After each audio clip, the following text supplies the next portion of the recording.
எப்போது சென்னையில் மாபெரும் பஞ்சம் ஏற்படுது. சோ இவர் காலகட்டத்தில் வந்து சென்னையில வந்து ஆங்கில ஆட்சி நடந்துட்டு இருக்கு. சோ ஆங்கில ஆட்சியும் போது ஆங்கிலேயர்கள் என்ன பண்ணாங்க, இங்க இருக்க பணம் செல்வம் எல்லாத்தையும் அதிகமா சொல்லி எடுத்துட்டு போனாங்க.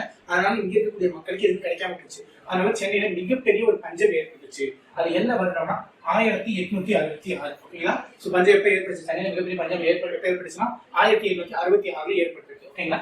சோ இந்த பஞ்சத்தை பார்த்தனையும் மக்கள் ஓகேங்களா, சோ பஞ்சத்தை கண்டதும் மக்கள் எப்படி பசியினால் இறக்கக்கூடாது என்ற சத்திய தர்மசாலை நிறுவியவர் யார் அப்படின்னு கேட்டுக்காங்க. அதாவது பஞ்சம் சென்னையில் 1867 நிறைய மக்கள் இறந்து போறாங்க. நிறைய மக்கள் வாழ்றதுக்கு இல்லாம இடம்பெயர்ந்து போறாங்க. சோ இதெல்லாம் பார்த்து இனிமேல் யாருமே பசியால இறக்கக்கூடாது, எந்த ஒரு உயிருமே பசியால் சாகக்கூடாதுன்னு சொல்லிட்டு 1867 சத்திய தர்மசாலை 1867 சத்திய தர்மசாலை எங்க இருக்குன்னா வடலூர். முக்கியமான கேள்வி. ஓகேங்களா? வடலூர்ல சத்திய தர்மசாலையை 1867 யார் நிறுவுறாங்க? வள்ளலார் என்று அழைக்கப்படக்கூடிய ராமலிங்க அடிகளார் நிறுவுகிறார்.